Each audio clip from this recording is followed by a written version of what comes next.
I too would like to acknowledge the traditional owners of the land on which we meet today and honour their leaders, past and present. I would also like to pay my respects to people living with HIV and who have lived with HIV. Their contribution to research, program development, practice, policy and beyond leaves an indelible legacy for today and the future. I was given some pretty explicit writing instruction from Max Niggle today. When I mentioned this to Richard Keane and Graham Brown during a recent visit to Living Positive Victoria a few weeks back, it became very clear that the sentiment within the office was that if you wanted to deviate from Max's instructions, you would want to have a pretty bloody good excuse. So I'll stay true to my instructions. Above all, I was asked to talk about my personal experiences as a researcher and advocate for people living with HIV, how the epidemic has impacted upon me personally and professionally. So in the spirit of Living Positive Victoria's 30th anniversary theme of valuing our past and defining our future, I would also like to acknowledge my cousin Isaac, who died of AIDS in Amsterdam in 1996, and reflect a little on his role in my research career. This was the final slide I presented in my talk at the International AIDS Conference in Amsterdam earlier this year. I felt both humbled and honoured to dedicate that talk to Isaac in his home city. Living on the opposite sides of the world, I really only got to know Isaac during my rites of passage backpacking years in my early 20s. I spent a few days with him and his partner Tibor in 1993, a quick stop between a US road trip and a meandering trek through the Middle East and North Africa. They remain days that are vivid to me and ones that I will never forget. Exploring the city he loved during the day, mostly markets and street markets and cafes, and at night what seemed like an endless procession of visitors to his beautiful house on the canal, organically morphing from a gathering to a party, a heady mix of dance music and old Dutch tunes from decades past that would soon have everyone arm in arm singing at the top of their lungs.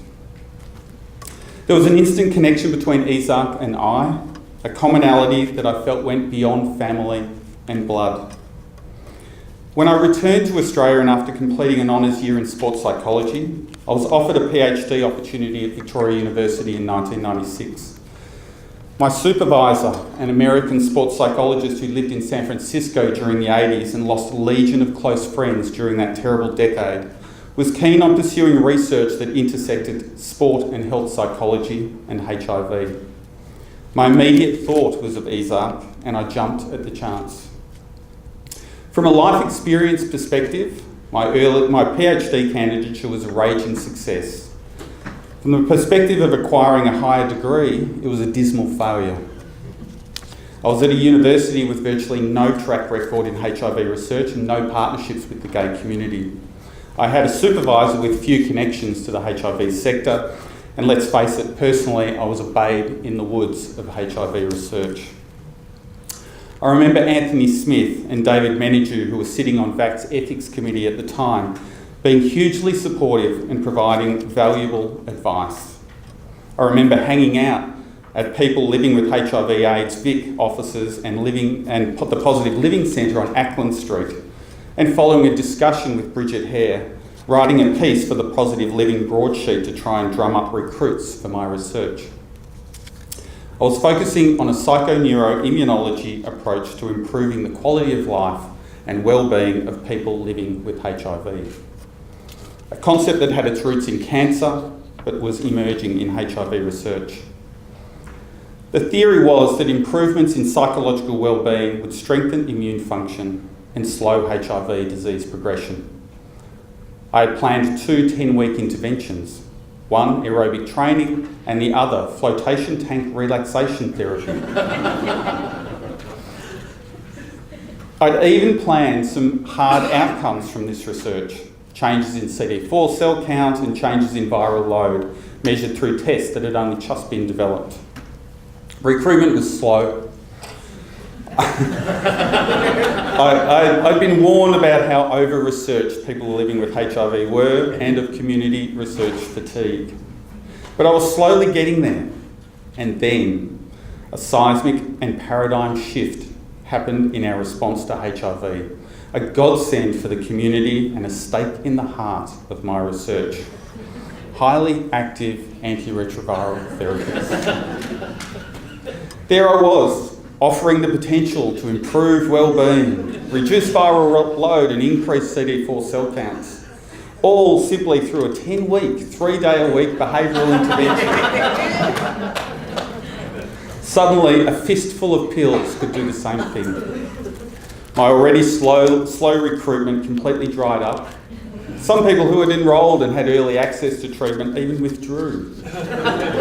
So, tail between my legs, I bit the bullet and changed tack and did a far less rewarding PhD in psychophysiology based at the Australian Institute of Sport. But desperate to get away from the narcissistic personality disorder factory that is elite sport, I ended up at Deakin University working with Sandy Gifford and Anthony Smith on hepatitis C research. Anthony had remembered me from the VAC submission 5 years earlier during my job interview. A few years at Turning Point Alcohol and Drug Centre and finally landing at the Burnet in 2007. And here I came full circle and ended up back in HIV research. My 11 years at Burnet is a relative blink in the eye compared to people like Suzanne Crowe and David Anderson, who have been around since the first people diagnosed with HIV in Australia were being cared for at Fairfield Hospital. I think there are reasons why many people stay at the Burnet for as long as they do. One reason, I think, is a commitment to high quality research that is not just an end in itself, but as a mechanism for advocacy for effective responses that will really impact and improve people's lives. But for me and many others at Burnet, the enormous satisfaction also comes from working closely with community, alongside community, engaging meaningfully with community. While we can try and understand HIV as a virus, we can try and understand HIV in terms of the effects it has on biological systems, we can't really understand HIV without understanding pleasure and love and addiction and stigma, the politics of division and the politics of inclusion, and countless other factors that affect HIV vulnerability. We can't understand HIV without understanding community. When I reflect on my research career, the moments I'm most proud of and which I remember most fondly are those where I am most connected to community. They're not giving talks to fellow researchers in auditoriums in Washington or Amsterdam. They're giving talks like this one. Or the last time I gave a keynote address on World AIDS Day, the one that won't be remembered for anything I said, but for the inspired choice of an outdoor event at Fed Square, the one year it just happened to piss down with rain all morning. But the most meaningful and impactful research I've done is also research that is most closely connected with community. Hanging out in the lead or the exchange or the market, politely asking guys if they wouldn't mind giving me a saliva sample and filling out a questionnaire. I'm sure many of you have had moments in life where you thought, shit, well, I never thought I'd. That was the first seroprevalence study in Australia. It paved the way for our understanding of the importance of undiagnosed HIV in the Australian epidemic and provided foundation research for advocating for new testing technologies and service models. To have been so closely involved in the advocacy and in the establishment of Pronto ranks as my most satisfying career achievement. I remember standing in the empty shell that is now Pronto, drawing lines on the floor and mapping out consulting rooms, and then putting chairs inside those lines, trying to work out whether this was just a little too cosy for a peer tester to deliver tests and pre- and post-test discussions. The evolution of Pronto into what I would consider a world's best practice community and peer-led HIV testing and PrEP service under the leadership of Thorn Harbour Health, and particularly the stewardship of Peter Locke, really is remarkable. The fact that Pronto has provided a home for Equinox makes the place even more special. And what I'm most excited about now is also a project that's embedded in community.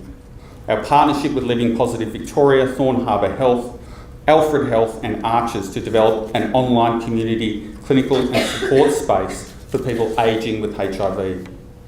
This project will aim to integrate an online support platform with existing services for people living with HIV in Victoria, including LPV's Positive Management Program for ageing PLHIV. We will leverage online community to link people with peer and clinical support services, particularly those who are socially and geographically isolated.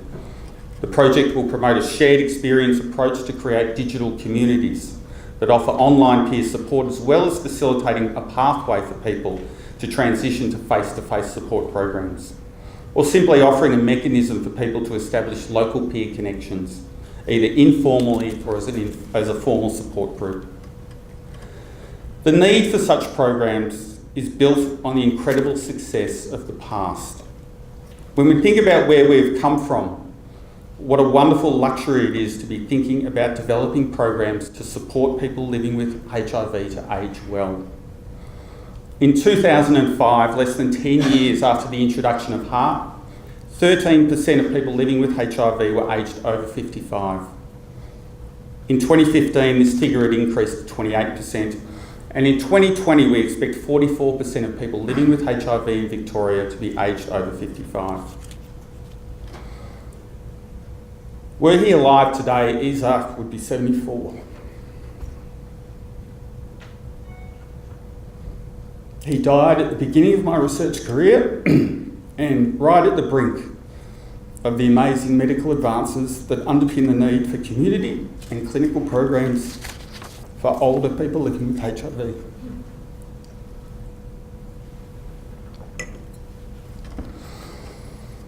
When I was writing this talk, I reflected on how Isaac might see himself at 74. From what I knew of him, I settled on "Ik ben een oude klootzak."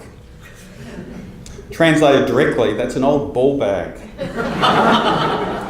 But the intent really is an old arsehole.